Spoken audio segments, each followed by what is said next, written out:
Shanghai, Exposition universelle 2010. Devant le pavillon français, les visiteurs assistent à un bien étrange ballet. Le petit nom de ce danseur high-tech, c'est Nao. Les capacités de ce robot mis au point par une société française ne se limitent pas à l'exécution de chorégraphies impeccables. Il a déjà des fonctions de reconnaissance vocale, il comprend quand on lui parle, de synthèse vocale, il peut vous parler, vous raconter des histoires dans 23 langues différentes. Il a des fonctions de communication, il peut se brancher en Wi-Fi ou par infrarouge ou par Bluetooth. Et puis il a un ordinateur de bord qu'on peut facilement programmer. Nao a été doté de 25 muscles et de nombreux capteurs. Des émetteurs-récepteurs infrarouges au niveau des yeux, une caméra à la place de la bouche, une autre au niveau du front, 4 micros répartis tout autour de la tête, des sonars sur le torse, des capteurs de pression sous les pieds et pour parler, 2 haut-parleurs à la place des oreilles. Veux-tu que je fasse autre chose ? Depuis la commercialisation du robot en 2008, près de 1000 exemplaires ont été vendus. Avec un prix s'élevant à 12 000 € pour les modèles les plus sophistiqués, Nao occupe un secteur bien spécifique sur le marché des robots. Vous avez 2 types de produits qui existent sur le marché. Il y a des robots de grande taille qui sont très sophistiqués comme le Asimo de Honda ou les robots de Toyota qui sont des machines fantastiques mais qui coûtent en millions d'euros. Et puis il y a l'alternative qui est des entreprises qui font des robots plutôt du domaine ludique, plutôt des jouets. Donc ils sont pas très chers, il y en a à partir de 100 € mais qui font pratiquement rien. Mais si vous voulez un robot qui soit à la fois accessible et à la fois qui soit suffisamment puissant pour explorer la robotique, il n'y en a pas. Il y en avait 2 dans le marché, l'Aibo de Sony, le chien de Sony, et le nôtre. Nao a été conçu pour être accessible et facilement programmable, de façon à ce que le plus de scientifiques possible l'utilisent dans leurs travaux et contribuent à améliorer ses performances.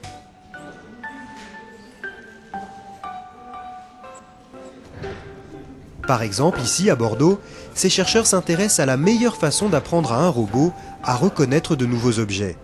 Un exercice en apparence simple, mais qui n'a rien d'évident, car on ne s'adresse pas à un robot comme à un jeune enfant. Un enfant va apprendre des mots nouveaux en regardant les objets qu'on lui montre. Pour un robot, c'est compliqué.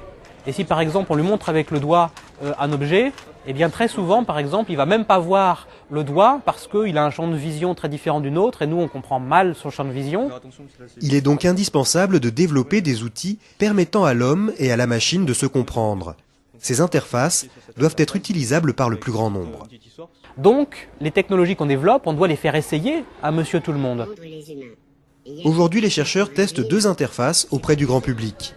Dans un environnement rappelant celui d'une maison, ils demandent à des non-spécialistes d'essayer de se faire comprendre du robot. Mais n'oubliez pas que la communication est un peu. Première interface testée, une télécommande pour diriger le robot et un pointeur laser pour désigner l'objet qu'il doit apprendre à reconnaître. On peut imaginer avoir un robot chez soi et vouloir lui montrer que ça c'est une balle avec laquelle il peut jouer, ou ça, je sais pas, c'est un journal qu'il faut aller nous rapporter, etc. N'hésitez pas à encercler plusieurs fois. Ballon. Deuxième test, il s'agit cette fois d'utiliser un smartphone pour déplacer le robot et guider son regard. Il y a un certain nombre de personnes qui ont de l'appréhension, qui nous disent d'entrée de jeu, ah, moi ça j'y connais rien, je vais pas y arriver, etc. Mais au final, tout le monde y arrive assez bien, c'est assez intéressant pour nous. Toutefois, selon les premiers résultats, les personnes testées semblent mieux réussir à interagir avec le robot à l'aide du smartphone qu'avec le pointeur laser.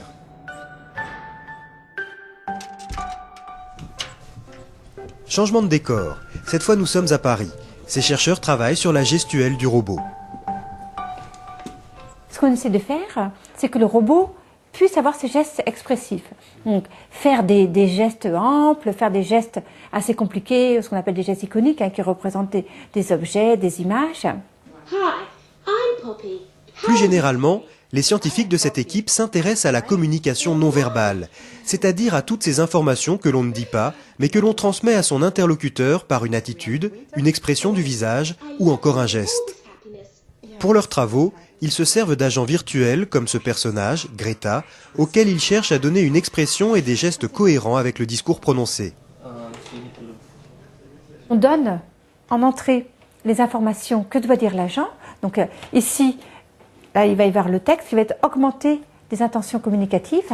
L'état émotionnel, ici, ça va être le désespoir. This city in Sichuan was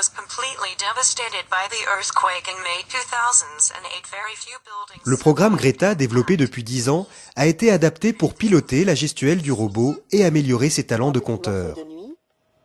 Voilà bien longtemps, un soir de printemps, 3 petits morceaux de nuit se détachèrent du ciel et tombèrent sur terre. On a pu se rendre compte qu'il y avait certains gestes qui étaient faits avec moins d'expressivité. Parce que le robot, c'est une représentation physique réelle, il a des articulateurs qui ont une certaine dynamique, qui ne peut donc pas faire avec n'importe quelle vitesse, comme peut faire notre agent virtuel. Là, lui, il n'a pas du tout de limite. De plus, le robot doit maintenir tout en son équilibre. Donc, dès qu'il fait un mouvement, il a des calculs internes pour s'assurer qu'il ne tombe pas, etc. Des contraintes qui imposent de modifier ou simplifier certains gestes tout en conservant la signification. Ainsi, en travaillant sur la gestuelle de Nao, les chercheurs espèrent aussi en apprendre davantage sur la communication humaine.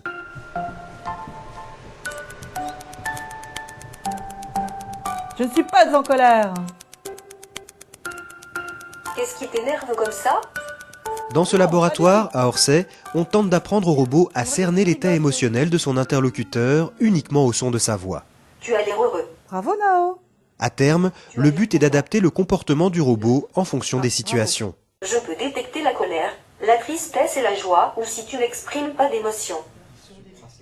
Pour apprendre à reconnaître une émotion, les scientifiques doivent étudier très précisément les caractéristiques d'une voix triste, énervée ou joyeuse.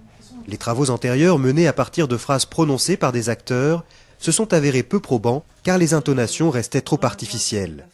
Les chercheurs ont donc décidé de partir de réactions plus spontanées en situation réelle. Autrement dit, ils se sont fait chasseurs d'émotions vraies. On essaie de construire des systèmes pour induire des émotions. Voilà. Et donc l'utilisation du robot pour nous, elle est très intéressante dans ce cadre-là. Voici donc un exemple où on va mettre en interaction 2 enfants autour d'un jeu. C'est quoi, E.T.? C'est un extraterrestre. Et le robot qui comprend ou comprend pas va induire chez eux des sentiments d'énervement, un peu de frustration. Mais pourquoi ils téléphonent à la maison? Pour les appeler, pour qu'ils viennent le chercher. Donc là, on voit qu'ils sont un peu énervés. Autre moyen pour collecter des émotions spontanées, utiliser des enregistrements réalisés dans des centres d'appel téléphoniques.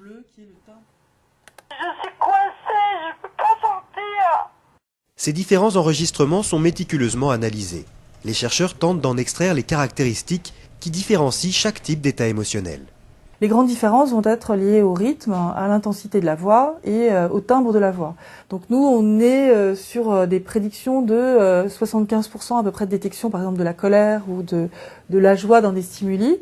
On sera jamais à 100% non plus, ce qu'il faut comprendre. Hein. On n'est pas sur des systèmes qui feront du 100%, puisqu'en fait, on va comparer les performances qu'ont ces systèmes avec la perception humaine, qui, elle, pas non plus de 100% pour détecter les émotions. Pendant que les chercheurs travaillent à améliorer les performances de Nao, son grand frère, Roméo, est sur le point de voir le jour. Avec son mètre 35 et une force suffisante pour aider une personne à se relever, ce nouveau robot devrait mettre à profit l'expérience de Nao. Donc on va les rendre complètement compatibles. Vous pouvez avoir un Nao, vous utilisez Nao pour explorer, programmer, et quand tout fonctionne bien, quand tout est au point, tout est opérationnel, vos applications, à ce moment-là, vous les uploadez, vous les chargez sur Roméo, et ça doit marcher de la même façon, de façon compatible, avec la transposition en fonction de la taille, des gestuels, des interactions. Reste une question, depuis le temps qu'on nous en parle, quand verrons-nous ces robots dans notre quotidien? Sur ce sujet, les avis sont partagés. Moi, je pense que la robotique va arriver, d'assistance et utilitaire va arriver dans le grand public d'ici 2-3 ans. Pas plus que ça, mais au début, ça va être sur des fonctions assez ciblées, assez spécifiques. Donc, avoir un robot d'assistance à des personnes âgées qui va vraiment les aider dans la vie de tous les jours, c'est peut-être une dizaine d'années, une douzaine d'années. Il y a véritablement des obstacles scientifiques et technologiques absolument fondamentaux avant de voir ces robots, comme on les voit dans un certain nombre de films de science-fiction, avec lesquels on discute tous les jours, arriver dans notre quotidien. D'abord, tout simplement des savoir-faire physiques. On est encore très loin d'avoir des robots capables d'attraper des objets avec leurs mains sans connaître ces objets à l'avance, qui puissent monter ou descendre les escaliers, qui puissent marcher dans un jardin et pas se casser la figure au moindre trou. Deuxième exemple, c'est tout simplement être pertinent socialement avec les humains qui entourent le robot. Quand on aide quelqu'un, en particulier si c'est quelqu'un qui a besoin d'être accompagné dans son quotidien, eh bien, il faut comprendre ses intentions, son état émotionnel, son état d'esprit, savoir qu'à un moment donné, il vaut mieux pas le déranger. Pour un robot, ça pose des problèmes extrêmement compliqués et on est à des années, véritablement des années, de savoir les résoudre. Ton message a été envoyé. Dis-moi ce que tu veux que je fasse.